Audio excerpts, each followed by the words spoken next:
présent, je vais essayer de vous expliquer le plus clairement possible à quoi peut correspondre une matrice sous Excel.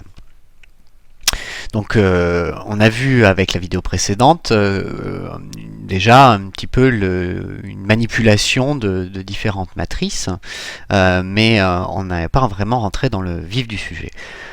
Pour ça, je vais faire juste une toute petite aparté à l'exemple du loto. Je vais créer une nouvelle feuille juste pour pouvoir vous expliquer un petit peu comment ça fonctionne.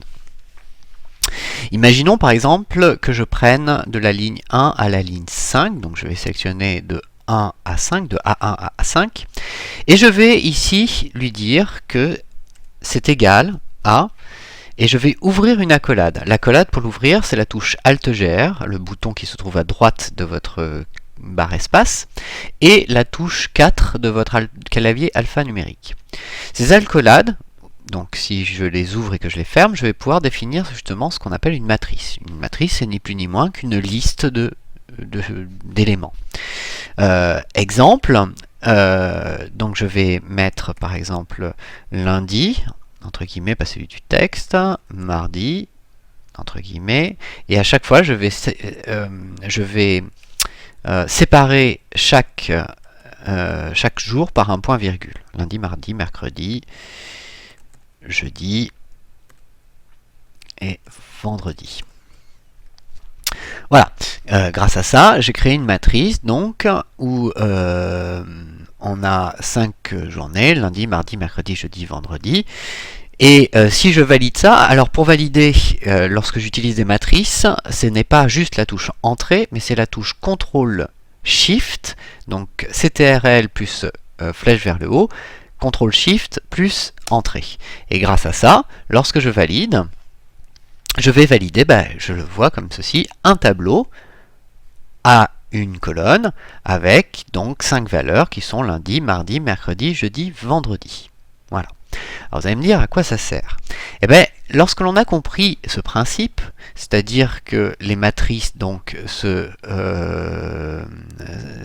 imposent une validation par CTRL SHIFT plus Entrée, et qu'une matrice n'est ni plus ni moins qu'un tableau de valeurs, qui peut être d'ailleurs bidimensionnel, c'est-à-dire des lignes et des colonnes, on pourrait très bien, par exemple, s'en servir pour définir une constante matricielle, ce qui pourrait être intéressant, on le verra par la suite. Je vous fais un exemple. Pour ça, on va aller dans Formule. Dans Formule, on a ici définir un nom. On va appeler ici, par exemple, numéro chance.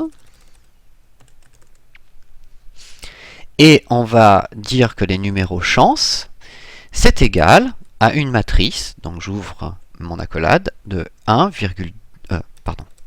1, point virgule 2, point virgule 3, point virgule 4, 5, 6, 7, 8, 9 et 10. Et je vais fermer mon accolade, c'est-à-dire que mon numéro chance, alors par contre, numéro chance, je ne vais pas mettre d'espace, je vais juste l'appeler num chance comme ça, sinon il ne va pas comprendre. Donc à chaque fois que j'appellerai num chance, j'appellerai en fait tout simplement cette matrice. Je clique sur OK. Et si par exemple ici, je sélectionne 10 cellules et que je lui dis que c'est égal à num chance et que je fais CTRL SHIFT Entrée, il va me retrouver correctement ma matrice de 10 valeurs. Donc voilà un peu le principe de base de ce qu'est une matrice, et à présent, dans la vidéo suivante, nous allons voir comment les utiliser dans des formules.